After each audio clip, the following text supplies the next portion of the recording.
Salam alaikum Mazoul, bonsoir. S'il existe encore un seul citoyen algérien qui ne parvient pas à se faire une idée sur l'incapacité des dirigeants à pouvoir régler la catastrophe multidimensionnelle qu'ils ont eux-mêmes provoquée, alors écoutez ces quelques déclarations de M. Ouyahia. Écoutez bien, je le cite. Dieu merci, la majorité des forces politiques soutiennent notre démarche. Fin de citation. Alors, question, quelles forces politiques qui soutiennent votre démarche, M. Ouyahia?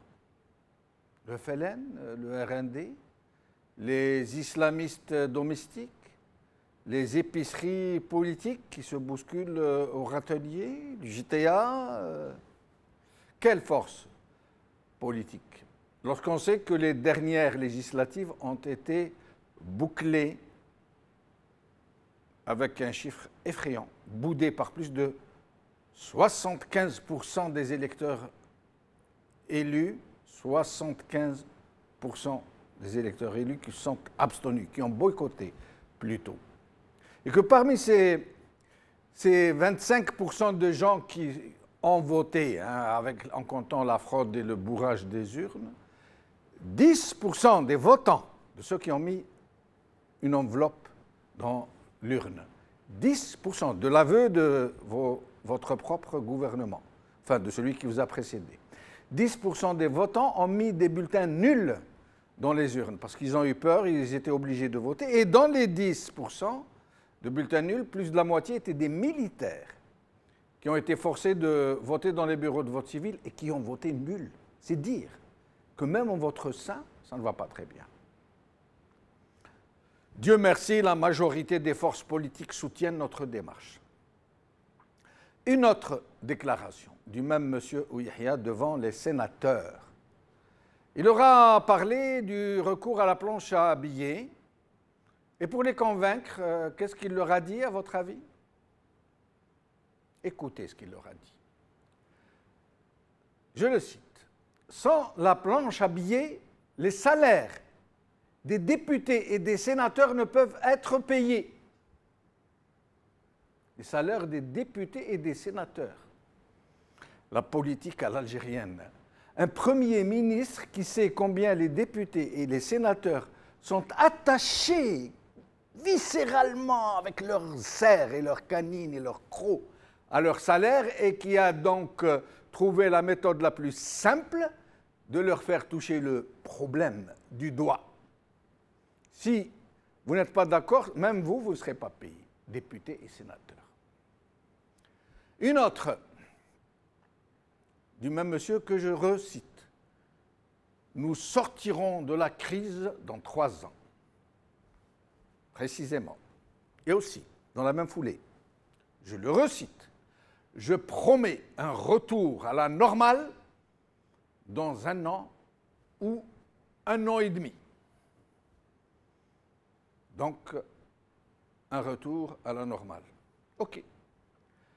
Le tout est de savoir quelle normale, monsieur. Comme la normale d'aujourd'hui? Comme la normale d'un pays avec 12 millions de personnes qui vivent en dessous du seuil de pauvreté, universellement admis? La normale d'un pays où 4500 personnes, tous clients du régime, tous bourgeois compradors, c'est-à-dire qu'ils ne créent aucune richesse. Ils se contentent de prendre de l'argent et de spéculer avec. Ou de, mieux encore, de le changer en devise et de faire sortir cet argent vers leur compte de l'étranger. 4 500 clients du régime qui cumulent à eux seuls une fortune évaluée à au moins 160 milliards de dollars. Ou alors la normale d'un président totalement invalide et dont on ne sait même pas qui gouverne à sa place. La normale d'un pays où tout le gouvernement, des milliers d'officiers supérieurs, des centaines de grands commis de l'État et toutes leurs familles à ces gens-là, qui se soignent dans les hôpitaux français pendant que le petit peuple crève dans ses mouroirs. Ou alors peut-être la normale du directeur du meilleur hôpital algérien, Rabbi Yerhamou, qui vient de décéder dans un hôpital français. Sinon, peut-être, vous vouliez dire la normale d'une société où la corruption est tellement entrée dans les mœurs que c'est avec l'argent de la corruption qu'on fait son hajj et sa umrah. À moins que vous ne vouliez dire la normale d'un pays où d'anciens émirs terroristes sont associés dans des affaires en or avec d'anciens généraux terroristes. Ou alors la normale d'un pays où l'école et l'université sont classées parmi les plus médiocres du monde. La normale d'un pays où 15 000 médecins formés par l'Algérie avec l'argent des Algériens sont partis travailler sous des cieux plus cléments, là où on reconnaît leurs valeurs, où on leur permet de travailler dans des conditions acceptables. La normale d'un pays qui annonce le chiffre de chômage à 11%, mieux que la France, mieux que l'Allemagne, alors que celui-ci est de près de 50% dans la réalité. La normale d'un pays où il n'y a plus d'urbanisme, où les trottoirs sont squattés, où certains ont construit leur bidon-villa en pleine rue, au milieu d'une rue. L'exemple existe. De gens qui ont construit en pleine rue, qui ont bouché la rue. La normale où des petits trabendistes qui rêvaient de pouvoir acheter une 504 noire sont devenus milliardaires en dollars. La normale d'un pays où parmi les dizaines de milliers de haragas et ceux qui rêvent de le devenir, il y a maintenant des femmes, des enfants et même des vieillards. Des vieillards qui veulent devenir haragas. Ou alors, la normale d'un pays qui gaspille 10 milliards de dollars par an. 10 milliards de dollars par an, depuis 20 ans, pour se surarmer et permettre à une petite clique de se faire des milliards de dollars en commission, pendant que leurs compatriotes d'en bas crèvent la dalle. Et tellement de monstrueuses excentricités qui distinguent si bien la normale de M. Ouyahia, à laquelle il nous promet de revenir dans un an et demi. Mais même ça, même cette situation, il rêve, le monsieur, s'il espère pouvoir la rétablir un jour. Tar l'ahmam ya baba. Et comment va-t-il sortir de la crise dans 3 ans? Avec quel argent? Quelle création de richesse? Quelle croissance? Quelle agriculture? Quelle industrie? Quel tourisme? Quelle recherche scientifique? Quelle jeunesse? Quelle démocratie? Et surtout, avec quel gouvernement? Quel grand serviteur de l'État? Je n'en dirai pas plus, mais si le cœur vous en dit, vous n'aurez pas à chercher bien loin. Prenez n'importe quel discours de ce monsieur, ou de M. Sellel qui nous a promis la Californie à Mascar, ou de Ould Abbas qui jure Barbi que Bouteflika joue son plein rôle, ou de Roule qui nous a promis le projet du siècle, l'autoroute Gruyère, comme ils appellent les Algériens, ou autres grands politiciens de la même veine, et vous serez servis. Le comble du comble est que ce Premier ministre passe au sein de son régime pour être un grand tribun, un habile manœuvrier, un fin tacticien. Il suffit juste de l'imaginer comme ça, en chair et en os, en train de faire les mêmes discours, avec les mêmes méthodes, les mêmes emphases nasillardes devant le Parlement français, allemand ou suédois. Essayez d'imaginer et vous saurez où est le vrai mal, qui n'est certainement pas en le seul Yahya, loin s'en faut. En guise de conclusion, je vous dirai tout à l'heure un petit texte que j'ai trouvé sur l'espace Facebook d'un blogueur algérien. À tout à l'heure. Aujourd'hui. TSA. Change. Nouveau record pour le dollar face au dinar. L'euro au-dessus de 200 dinars. Par Sonia Liès.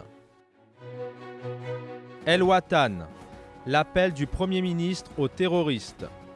Par Nabila Amir. TSA. Où Yahya dénonce les spéculations sur le dinar au marché parallèle. Par Samir Alam. Il est dans quelle planète Yahya? C'est le titre de notre émission d'aujourd'hui et j'ai le plaisir pour en parler d'avoir ici avec moi Azdine Zalani, juriste et analyste politique. Merci d'être avec nous.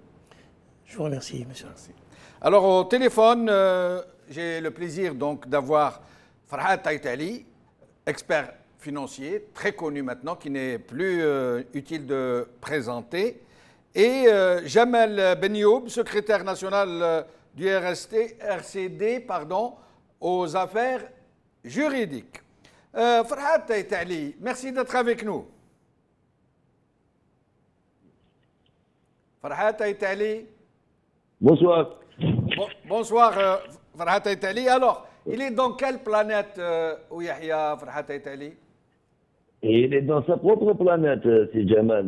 Enfin, une planète dans laquelle apparemment, manifestement, l'Algérie ne figure pas.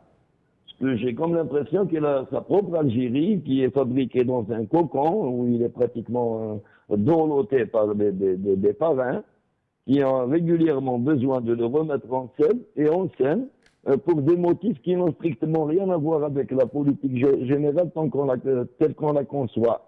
J'ai pu analyser quand même ces allers et retours depuis 1996.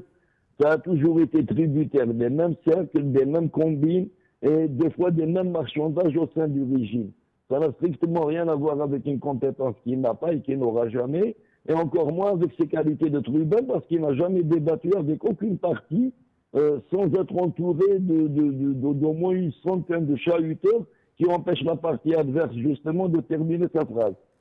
Mais le RCD, les députés du RCD, les représentants du RCD lui sont tombés à bras raccourcis. On n'a jamais vu des attaques aussi violentes contre Yahya. C'est presque incroyable. Les termes qui ont été utilisés jusqu'à le traiter de voleur en pleine séance, ça a été très étonnant.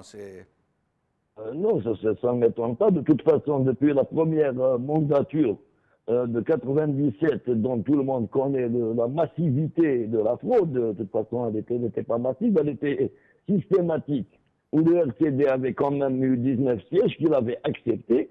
Entre parenthèses, moi j'étais au RCD à l'époque, et que personnellement je n'étais pas d'accord pour accepter quoi que ce soit, dans un cadre qu'on dégélitinise quelque part pour la fraude. Donc mon point de vue était que le RCD ou toute autre parti qui se sentait lésé ne devait pas participer. Laisser le RND se débrouiller. Mais bon, ceci dit, depuis ce jour-là, aujourd'hui, le RCD en général, il tombe toujours à bras raccourcis sur Yahya. Mais ce que vous avez remarqué, une chose, c'est que dès que, en plénière, quand le Premier ministre était là-bas, dès qu'il a commencé à être justement pris à partie par les députés RCD ou Hamas ou n'importe quel député qui n'était pas d'accord, la bande de chahuteurs, ils étaient au moins 300 quand même, ce qu'il appelle lui la fameuse Amlebia. Et ben, leur travail qui ne consistait pas à argumenter pour aider un petit peu leur protéger, consistait justement à taper des mains sur la table comme dans une cantine scolaire pour faire taire l'opposition, alors qu'elle était minoritaire, enfin du moins dans cette baraque, elle était minoritaire en nombre, mais ça ne suffisait pas, il fallait faire taire l'opposition. Ça, c'est la technique du monsieur. Moi, personnellement, quelqu'un qui est 4 fois Premier ministre sans avoir jamais été élu par personne, mais d'ailleurs ne s'est jamais présenté à aucune élection, même traficoté. je ne peux pas m'attendre à pire. C'est vrai, mais Farhat Aitali, justement, nous reviendrons vers vous tout à l'heure pour des aspects autrement plus techniques, j'allais dire, plus financiers, plus économiques. Mais sinon, avant de vous laisser, à votre avis, pourquoi avoir encore une fois fait rempiler Yahya alors que ceux qui l'ont désigné savent qu'il est exécré par la population? Est-ce juste pour en faire un bouc émissaire? Est-ce qu'il a été piégé? Ou est-ce que réellement il croit qu'il a des compétences? Franchement, c'est un mélange de tout ça. Mais de là à de mettre en scène en ce moment même, où il faut un minimum de consensus social, mettre en scène un personnage qui a justement cette vertu de mettre le feu dans toutes les massures d'Algérie, ça ne peut pas paraître logique. Par contre, si on prend une autre lecture, que dans le cadre d'une nouvelle alliance ou d'un nouveau rééquilibrage à l'intérieur du système, ce personnage soit proposé par ses parrains comme étant un garant, un gage de confiance de l'autre partie et nous alliés, c'est possible. Parce que moi, j'ai remarqué qu'à chaque fois que Zéouel ou même Bouteflika avaient besoin d'une certaine alliance, elle leur proposait toujours Yahya comme une concomitante. Mais cette fois-ci, je crois que le système se tire une balle dans le pied, parce que comme eux, ils les ont en général dans les salons, ils les ont dans les bureaux, ils ignorent royalement les 40 millions d'Algériens. Mais maintenant, ils ignorent même le reste du monde. Ils ne se rendent pas compte que cette fois-ci, le jeu peut déborder de leur petite combine de bureaux pour aller un peu plus loin que ça. Et ils ignorent le reste du monde. Ils ignorent le reste du monde, Farhat Aitali, puisqu'ils sont dans une autre planète, nous en convenons tous. Restez avec nous, Aziz Zalani. Avant d'en arriver à votre propre domaine de prédilection, tout ce qui est juridique, notamment au sujet de l'état d'empêchement de ce président dont tout le monde parle, où Yahya, l'OVNI, où Yahya, l'objet volant non identifié. À votre avis, pourquoi ils l'ont ramené? Encore une fois, à un moment aussi explosif. Pourquoi?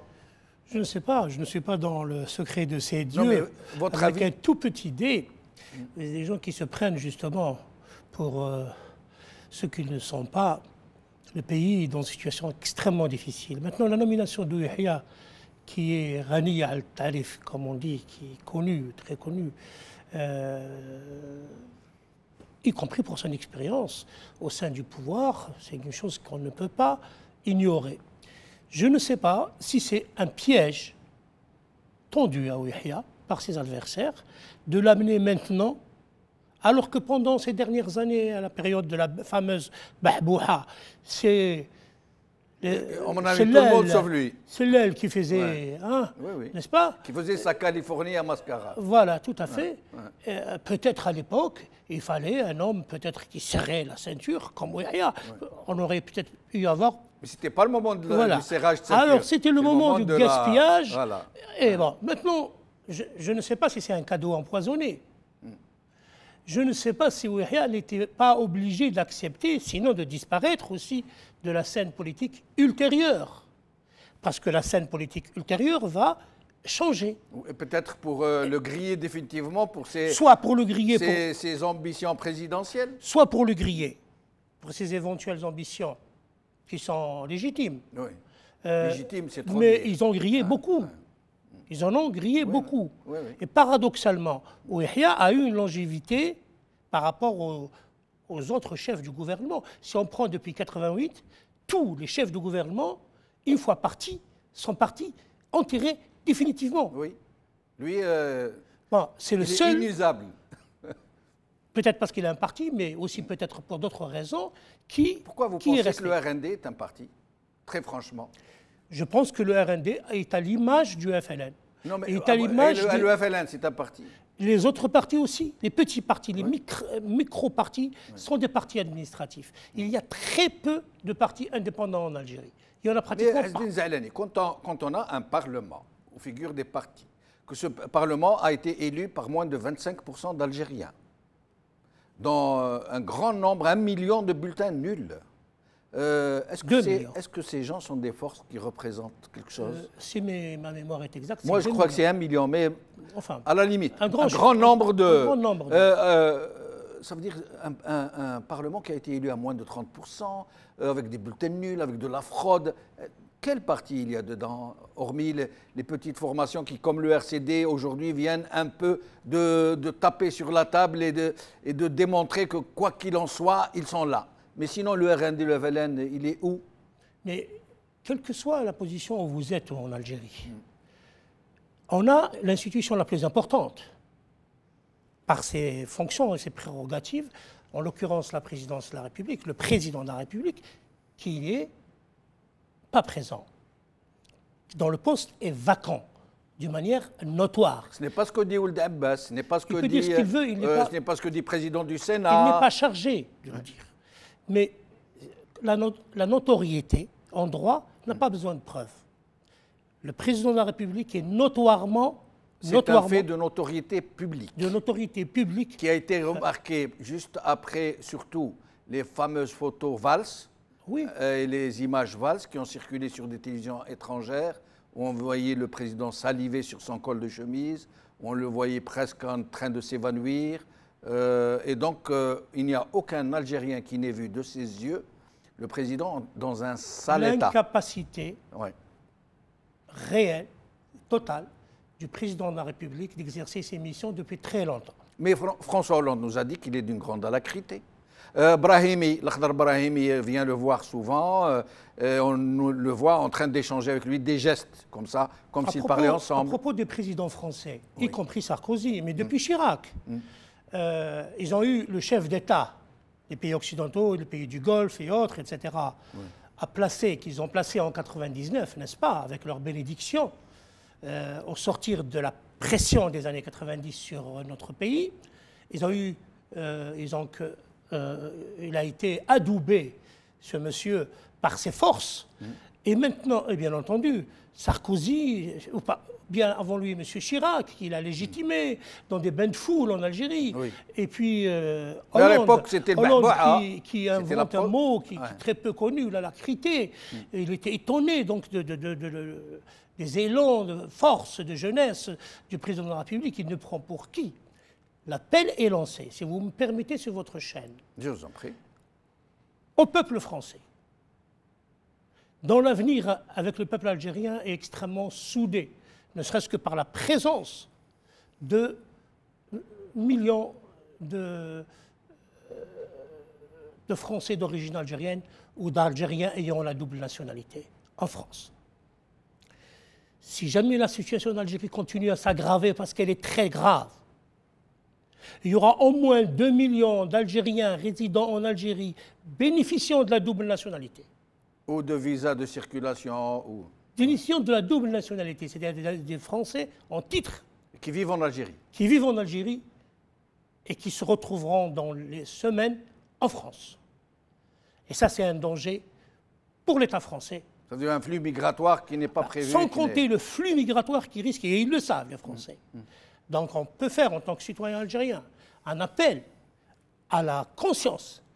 Un appel à qui? À l'opinion publique française? À l'opinion publique française d'abord, et éventuellement aussi à ses chefs, à son président. Macron est en train d'observer une certaine distance. Oui, justement, c'est pour ça que... C'est vraiment pas comme François Hollande. Justement, c'est pour ça que je me permets, parce qu'on sent une certaine distanciation de M. Macron. Ah, il ne parle pas, M. Macron, d'alacrité. Oui. N'est-ce pas? Il dit même pas nous avons parlé au téléphone, il a dit je lui ai parlé. Et ça a on ne sait beaucoup pas avec déplu. Quel Bouteflika il a beaucoup déplu. Il a dit je lui ai parlé. Oui. Il n'a pas dit nous donc, avons parlé. J'en profite. S'il y a lieu d'appeler donc non seulement le peuple français à faire pression sur le gouvernement, l'opposition, mais aussi le président de la République, à penser, bien entendu, aux intérêts de la France. Ce n'est pas moi qui va leur montrer, mais les intérêts de l'Algérie avec la France en tant que peuple, ça dépasse les Bouteflika et le bouteflikisme. C'est dans les années, les dizaines d'années à venir. Et ce n'est pas en soutenant un régime uni, complètement déphasé. Et la France est le premier pays à savoir que c'est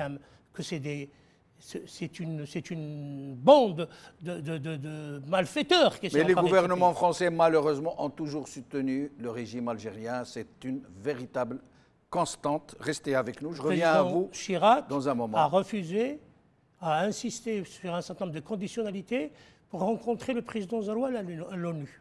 Oui, en effet, en effet. Alors, nous allons recevoir maintenant Jamel Benyoub, secrétaire national du RCD aux affaires juridiques. Merci Jamel Benyoub d'être avec nous. Nous l'avons perdu, malheureusement. On va essayer de le joindre. Je reviens à vous, si vous permettez, si vous êtes avec nous. Farhat Itali. Oui, alors, d'abord, cette déclaration totalement ahurissante de Yahya qui dit la crise sera derrière nous dans 3 ans et dans 1 an à 1 an et demi, nous allons retrouver une situation normale. Qu'est-ce que vous en pensez? Ce n'est pas le premier à l'avoir dit de toute façon. Même Sadat disait exactement la même chose. Il promettait le paradis dans 3 ans. Mais je crois que cette technique qui consiste à gagner du temps, qu'il y ait de l'argent, qu'il n'y ait pas d'argent, chez les tenants du système, est une technique qui est hésitée depuis l'époque de Benjedid, on peut dire. Hein. Donc, pour eux, ils ont un raisonnement extrêmement court terme en ce qui concerne leurs intérêts, mais ils essayent d'insuffler dans la société un raisonnement à moyen et long terme pour qu'elle ne puisse pas regarder de près dans l'immédiat la nature des agissements, la nature des combines qui se font pratiquement sur son dos. Donc ce n'est pas une innovation, mais maintenant il parle d'1 an et demi. Si je devais parler techniquement avec M. Yahya, parce qu'avec lui il est difficile de parler techniquement, tellement il n'a pas de base de discussion, il est instable dans sa logique. Mais on va parler techniquement. Dans 1 an et demi, on sera pratiquement, on dit en 2019, on aura donc usé 18 mois et 30 milliards de dollars minimum d'émissions monétaires si on en croit ses propres projections. Donc les fameux 3600 milliards de dinars devront être imprimés d'ici là, enfin émis par la Banque d'Algérie. Entre-temps, les réserves de change auront perdu approximativement la même chose, 30 milliards de dollars, donc elles vont descendre aux environs de 65-70 milliards de dollars.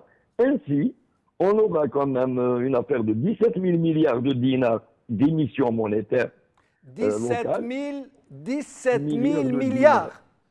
Je dirais 18 000, parce que là, ils sont déjà à 14 500, plus 3 600 qu'il va émettre en 18 mois. Donc, on sera à 18 000 milliards de dinars. Et les 18 000 milliards de dinars auront comme contre-valeur en devise quelque chose comme 65 milliards de dollars, plus les 6 milliards en or, qui entre parenthèses ne figurent pas à ce montant-là à l'actif de la Banque d'Algérie, et ne figurent qu'à 12 millions de dollars. Mais ceci dit, on les prend à 6 milliards. Donc on va diviser les 18 000 milliards par 18 000 milliards de dinars, par 70 milliards de dollars, et on va essayer de trouver la contre-valeur du dinar, qui sera pratiquement de l'ordre de 250 dinars le dollar, soit 300 dinars l'euro. C'est le cours de l'euro se maintient ainsi. Là, je parle du cours bancaire. Et comment dans ce cas, peut-il dire, affirmer en nous regardant droit dans les yeux, que cette opération ne sera pas inflationniste? Et jamais, ce n'est pas nous qui le regardons droit dans les yeux. Ce bonhomme, c'est un concentré d'audace. Oui. C'est la banque qui était en face qui regardait droit dans les yeux. Ils ont tous une petite combine à court terme. Il y a quelques députés près qui ont eu quand même l'honneur et le courage de le remettre à sa place. Avec les moyens de bord, tout le reste, il a sa petite combine. La plupart, ils sont venus pour améliorer leur ordinaire, d'autres pour se rapprocher d'un ministre pour avoir des prébendes. Quelques-uns ont même acheté le siège pour échapper à ce qui reste de justice dans le pays. Donc, il ne s'adresse pas à eux, en fin de compte. Il sait pertinemment que son projet de loi va passer, même s'il n'était pas venu. Ces bobards, il les adresse à un public qui est déjà converti à sa rhétorique. Il se fiche royalement de ce qui se passe dans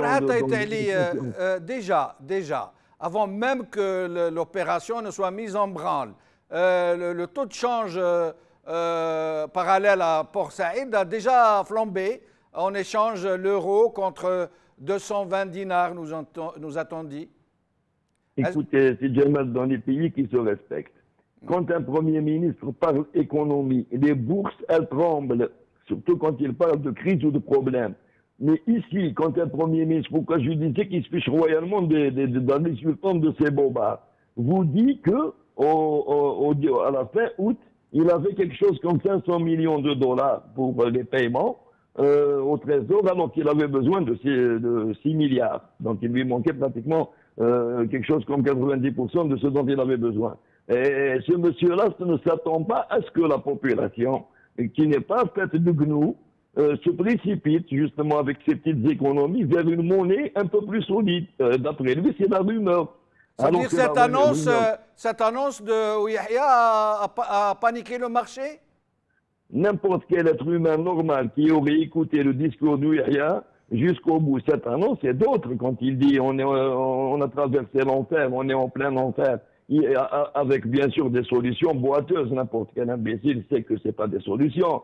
D'ailleurs, au Sénat, il a dit l'inverse de ce qu'il a dit à l'Assemblée. Au Sénat, il leur a dit que ce n'est pas une solution, c'est une obligation. La règle de Varora, il a changé de langage. Donc, n'importe quel idiot, il a quelques dinars à la maison. Qu'est-ce que vous voulez qu'il en fasse? Moi, on me demande dans la rue, que voulez-vous que j'en fasse? Il y a des gens qui veulent acheter de l'immobilier, mais malheureusement, l'immobilier, même s'il reste statique en matière de prix, le jour de la revente, il subira la même érosion que le dinar. Il n'est pas vendable sur place, l'immobilier. Donc les gens ils sont rabattus sur l'or, le dollar et l'euro. C'est une évidence. Heureusement d'ailleurs que le square n'est pas très alimenté, autrement ils auraient quasiment vidé. Et l'informel, Farhat Aidali, comment va-t-il l'informel qui est une part très importante de l'économie algérienne, pour ne pas dire qu'il y a la part du lion, comment va-t-il se comporter face à de telles alarmes? Justement, en parlant d'informel, une bonne partie de l'argent de l'informel est parti au square aussi. C'est des dinars comme les autres. Donc, quand il y a ce genre de phénomène de panique, ça touche toutes les sphères, la formelle, l'informel. Et puis, en parlant d'informel, les plus gros alimenteurs d'informel, c'est les officiels. C'est la Banque d'Algérie quand même qui a envoyé tous les Algériens au square pour acheter des devises, ne serait-ce que pour aller voyager ou se soigner. Donc s'il y a une source principale d'informel dans ce pays, c'est bien le pouvoir. Et les gens qui font de la surfacturation, ce n'est pas M. X qui va faire de la surfacturation sur un demi-conteneur de papier mouchoir. C'est des gens qui ont des couloirs verts, qui ont des protections. On ne peut pas quand même majorer de 30-40% une marchandise cotée en bourse et passer en douane comme une lettre à la poste, et sans que la Banque d'Algérie ne fasse des contrôles de facturation a posteriori, si on n'est pas branché sur la bonne longueur d'onde. Donc moi, où il n'y a pas d'informel, j'ai l'urticaire, parce que lui, c'est l'informel personnifié. Restez avec nous, Farhat Aidali. Je reviens à vous dans un moment pour essayer de parler d'abord de ce que vous craignez pour l'avenir et des alternatives que vous recommandez vous-même. Azzedine Zahlani, pour en revenir à ce fameux sujet de l'article 102 de l'état de santé du président, qui visiblement, très évidemment, de notoriété publique, comme vous disiez, en état d'empêchement, dans l'impossibilité d'exercer ses fonctions. Qu'est-ce qui se passe? Qu'est-ce qui coince? Pourquoi cela n'a-t-il pas pu être actionné? Si vous permettez juste un mot sur les aspects économiques. D'autant plus que nous venons de perdre notre troisième invité, M. Jamel Benyoub, qui s'excuse. Oui. Donc, je vous disais juste un point sur notre ami Farhat Aidali. Farhat Aidali a exprimé et s'exprime très régulièrement sur les réseaux sociaux. Oui. Et nous apprenons tous les jours, n'est-ce pas, de ses analyses. Tout à fait. Farhat Aidali est très apprécié. Tout à fait. Donc, au sein des réseaux sociaux. Je n'ai rien à rajouter à ce qu'il peut dire. Au contraire, je n'ai qu'à apprendre. On a tous à apprendre.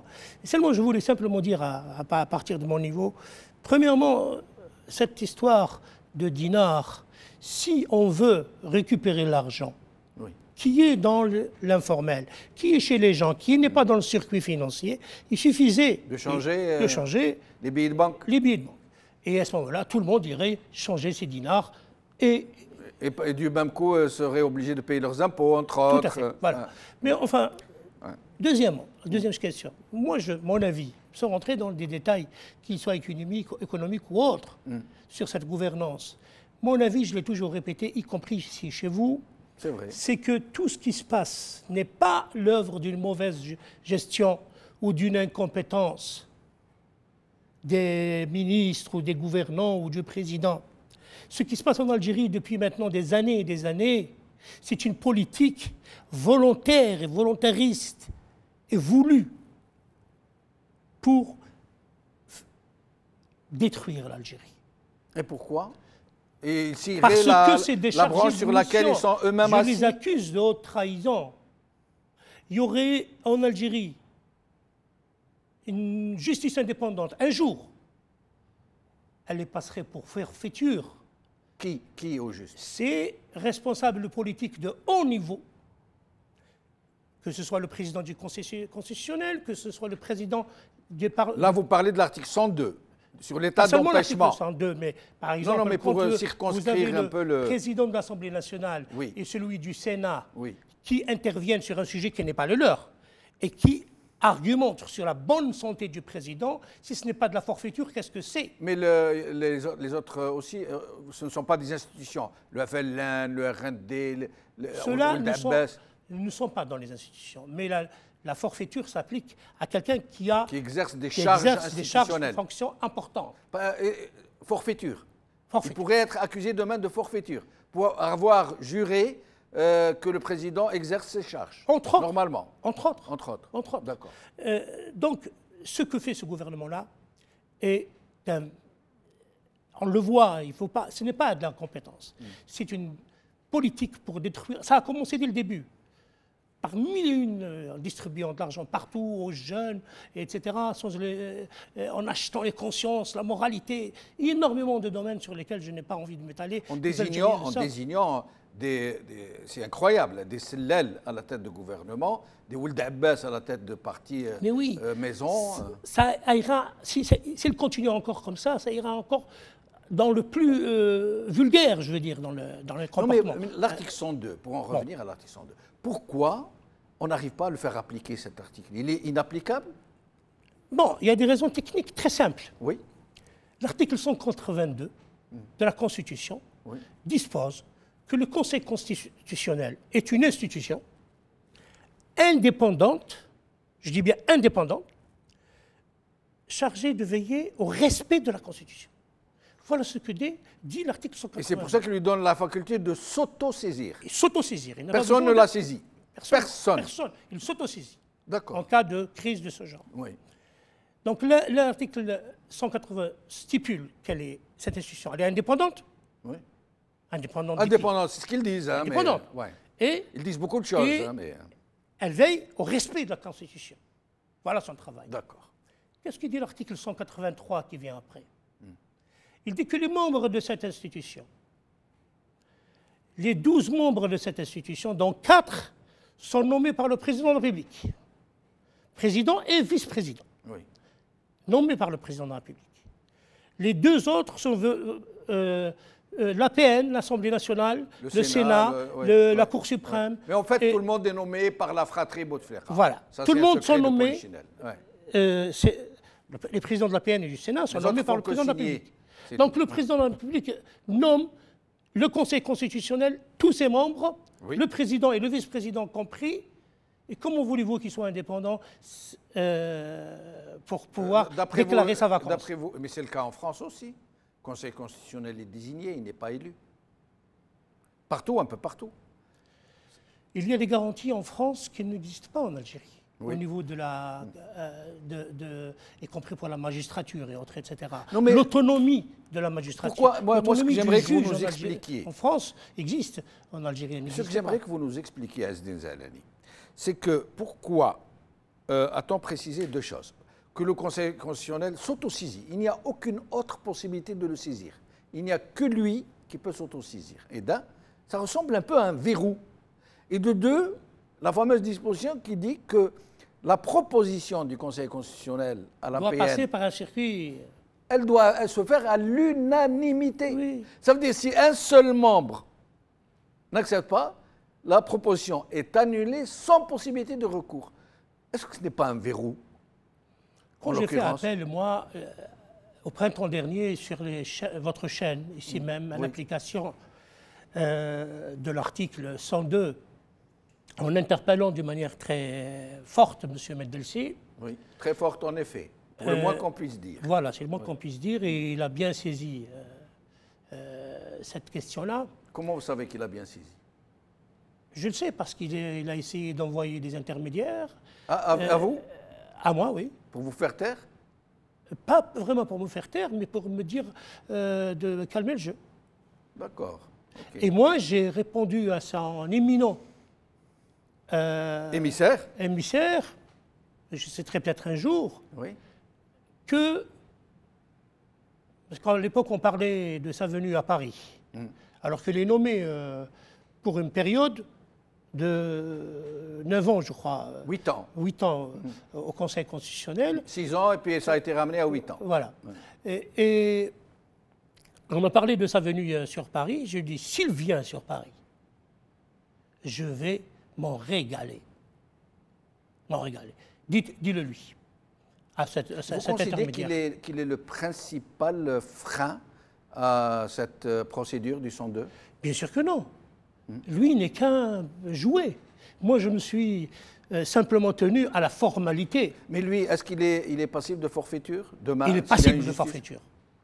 Il est passible de forfaiture. Et pourquoi ne pas actionner, vous juristes, pourquoi ne pas essayer d'interpeller la société civile pour essayer de déposer plainte pour forfaiture, même si elle n'aboutit pas? On est en train de s'organiser ici en France, je vous livre peut-être la primeur, et à vos auditeurs, oui. De s'organiser ici en France, particulièrement avec des juristes, mais aussi avec des membres de la société civile, pour interpeller les organisations internationales, les Nations Unies, Bruxelles, Genève pour les droits de l'homme, oui. N'est-ce pas, pour ce qui arrive au peuple algérien, dans quelle situation où il se trouve, nous avons la chance d'être à l'étranger, pour pouvoir nous bouger, n'est-ce pas, pour annoncer et dénoncer. Ouvrir les yeux de l'opinion publique. Voilà, l'opinion publique internationale, parce qu'ils ont peur d'opinion publique internationale, et ils n'ont pas peur du peuple algérien, parce qu'ils ont les moyens de le réprimer. Restez avec nous, Azdine Zahlani. Farhat Ait Ali, donc, à votre avis, qu'est-ce que nous risquons avec M. Ouyahia et la feuille de route que lui aurait confiée M. Bouteflika, comme il dit lui? Franchement, je ne sais pas qui lui a confié la feuille de route, ce dont je doute fort, parce que je l'ai entendu sur 3 discours différents, faire 70 fois au moins l'éloge du président Bouteflika et pratiquement lui coller même la création de l'Algérie moderne, si ce n'est pas de l'Algérie éternelle. Parce qu'il est revenu en 1999, il a arrêté l'histoire en 1999, même son premier mandat en tant que Premier ministre avec le président Zerouel, mais pour ce qui est du risque, la présence d'Ouyahia aux commandes sur le plan économique a toujours été une calamité. Qu'on ait de l'argent, qu'on n'en ait pas, parce que je l'ai dit sur une radio locale, Radio 1, que sa loi de finances complémentaire 2009 nous avait coûté pratiquement rien qu'en surfacturation et en frais de crédit, l'équivalent du déficit 2016. Mais maintenant, si on prend tous les dégâts qu'il a occasionnés à l'économie algérienne, c'est lui qui nous a coûté facilement la moitié des réserves de change qui a disparu, sans les avoir touchées personnellement, bien sûr. Mais, Farhat Ait Ali, pardonnez-moi de vous interrompre. C'est-à-dire que j'essaie de me mettre un peu à la place du téléspectateur qui connaît votre compétence et votre vision. Il aimerait entendre de vous ce qu'il risque demain, sans vouloir lui faire peur. Est-ce que demain, il y a des risques sur la valeur de l'immobilier? Est-ce que demain, il y a des risques sur le pouvoir d'achat? Est-ce que demain, il y a des risques sur le chômage, etc., etc.? Non, écoutez, pour ce qui est des risques, c'est pas moi qui les crée, on ne fait peur à personne en disant la vérité. Maintenant, si on parle de l'immobilier, ça, je vous avais ouvert un chapitre spécial, il est surévalué par rapport au PIB algérien, par rapport à l'attractivité de l'Algérie et au coût réel de réalisation de l'immobilier en Algérie. Donc, si jamais il y a chute de l'immobilier, ça ne sera pas une si mauvaise chose que ça. Parce qu'il faut savoir que l'immobilier de 2005 jusqu'à pratiquement à 2013 a servi pratiquement de niches de blanchiment à des centaines de milliers de milliards d'argent relevant de la sphère informelle et surtout de la corruption. Donc, les gens qui ont placé des capitaux dans des bâtisses qui sont devenues pratiquement aussi coûteuses qu'à Paris, si jamais ils perdent leur mise, moi, ça ne va pas me rendre spécialement triste. Maintenant, pour ce qui est du chômage, les 12% dont parle le gouvernement incluent pratiquement 50% d'emplois qui ne sont pas déclarés, d'emplois informels. Et il en est content quand il les met dans les chiffres du chômage. Et bien sûr, il n'en est pas content au plan des cotisations sociales et fiscales. On dit même qu'il inclut dans cette statistique les femmes au foyer. Pratiquement tout ce qui peut améliorer ces fameuses statistiques est inclus de facto. Mais après, il revient sur sa démarche quand il s'agit de chercher des ressources un peu partout. Donc maintenant, même s'il se met sérieusement à lutter contre l'informel, ce dont je doute fort, étant lui-même informel dans son essence, c'est 5 ou 6 millions d'emplois qui seraient menacés de facto, sans compter les approvisionnements du pays en produits stratégiques et de première nécessité. On ne peut pas laisser tout un pays pendant 20 ans entre les mains de réseaux informels pour ces approvisionnements les plus impératifs, les plus quotidiens, et après dire bon, on va aller les chercher, ces gens-là. On va leur enlever leur argent, on va les empêcher de travailler. Si jamais il était dans l'idée de M. Ouyahia de faire quelque chose dans ce goût-là, ce dont je doute fort, ça va être une catastrophe encore plus accélérée.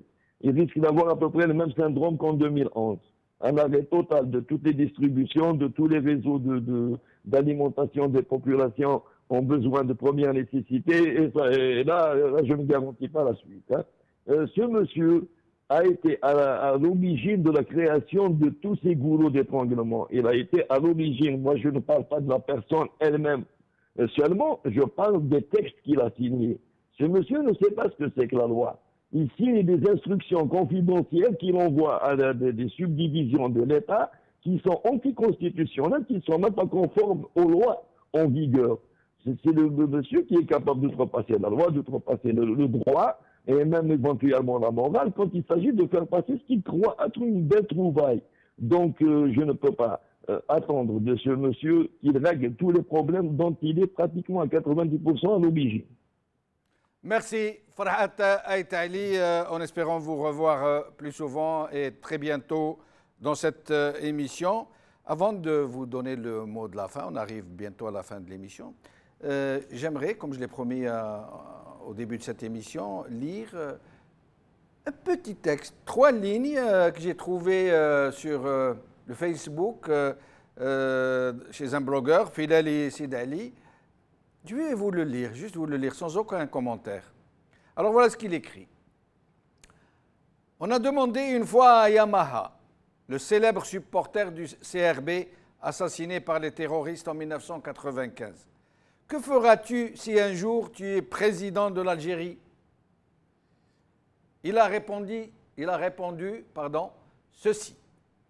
Je couvrirai le pays d'une grande bâche et j'écrirai dessus en panne. Zalani Asdin. Eh bien, pour aller vraiment dans votre sens, je pense que la question en Algérie maintenant dépasse largement les problématiques politiques ou politiciennes. Je pense qu'il s'agit de la survie d'une nation, d'un État. Et c'est pour ça, si vous me permettez, je voudrais lancer un appel à tous les Algériens qui le peuvent, de prendre conscience que c'est notre pays qui est visé dans son existence même. Et c'est ça qui me fait m'exprimer. Que ce n'était seulement une histoire de parti politique ou politicien ou de président de ceci ou de cela, tout le monde sait que c'est du pareil au même. Mais mon intime conviction, et c'est que le pays, et à dessein et volontairement, a fait sa descente aux enfers, et notre pays est dans un grand danger, et que les gens s'éveillent. Et l'une des premières choses à faire, c'est de bannir toutes les oppositions, réelles ou fausses, ou créées, entre de gauche, droite, islamistes, non islamistes, tous les Algériens conscients doivent s'unir au-delà de leur appartenance politique, confessionnelle ou autre. Sinon, on jouerait le jeu et continuerait à jouer le jeu du pouvoir qui divise les uns et les autres. Donc, un appel... Vous pensez que nous en serions capables de nous unir, de nous réveiller, comme vous dites, de nous lever, de marcher vers demain? Vous pensez que nous en sommes encore capables? Je n'avais pas encore, et nous n'avions pas encore, vous et moi et énormément de gens, confiance en notre pays, on ne serait pas là en train de nous battre. Deuxièmement, je fais confiance, y compris à l'opposition, y compris aux islamistes. Parmi eux, il y a aussi des patriotes et des Algériens. De s'unir, quelle que soit leur conviction. Parce que là, il ne s'agit plus de programme politique.